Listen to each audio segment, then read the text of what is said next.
আমরা এমন এক দেশে বাস করি যেখানে একজন নিরীহ নিরপরাধ শিশু বাচ্চার উপর নির্যাতন করতে করতে আমাদের দেশের কবি সাহিত্যিকরা কবিতা লেখেন।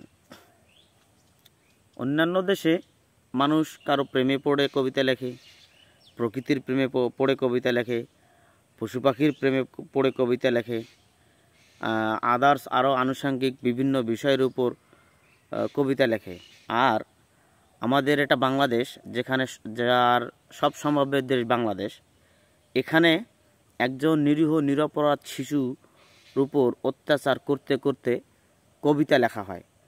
আশ্চর্যজনক হলেও এটাই সত্যি, এটা আমাদের বাংলাদেশের ঘটনা। আপনারা হয়তো নিউজ পেপার পত্রিকা পড়লেই দেখতে পাবেন, টিভি নিউজগুলো পড়লেই দেখতে পাবেন।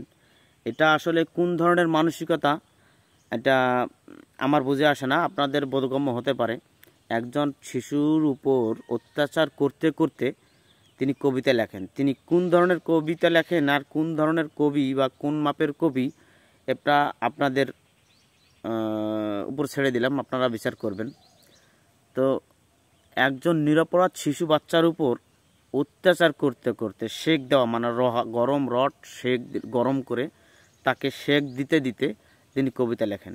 এবং এই সব কবির বইও, কাব্যগ্রন্থ বা কবিতার বইও আমাদের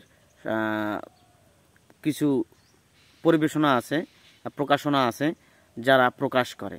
এবং এদেরকে আপনারা দেখবেন যে আমাদের সমাজের মানুষ স্বাভাবিক মানুষের থেকেও আরও 8-10 মানুষের থেকেও আরও বেশি সম্মান করে।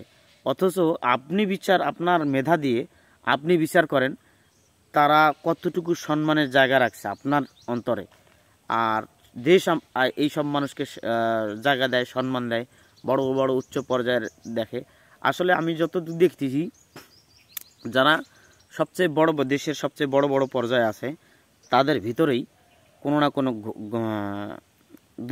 দুর্বলতা আছে, মানে কোনো না কোনো গুণ আছে, হোক সেটা ভালো কিংবা মন্দ।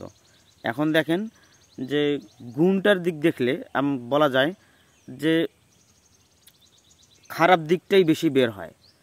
এখন অনেকে আছে, দেখেন, মনে করেন যে আর 2-4 বছর আগে যারা চাকরি বাকরি থেকে রিটায়ার্ড করছে, দেখেন বাড়ি গাড়ি সব কিছু করে এখন দাড়ি ছেড়ে দিয়ে তবা তাকির করে 5 ওয়াক্ত নামাজ কালাম পড়ে জান্নাতের হিসাব করে। অথচ তার বৃদ্ধ বাবা মা অবহেলায় বৃদ্ধাশ্রমে।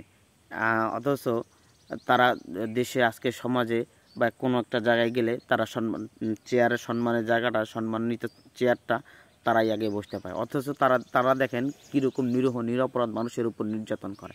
এবং এই নিরপরাধ মানুষের উপর নির্যাতন করতে করতে আমাদের সমাজ এমন একটা হয়ে গেছে, বা সমাজ ব্যবস্থাটা এমন একটা হয়ে গেছে, যেখানে মানুষের তাদের বিরুদ্ধে কথা বলতে ভয় পায়, তাদের বিরুদ্ধে লড়াই করতে ভয় পায়, মুখ খুলতে ভয় পায়। আমরা সেই জাতি।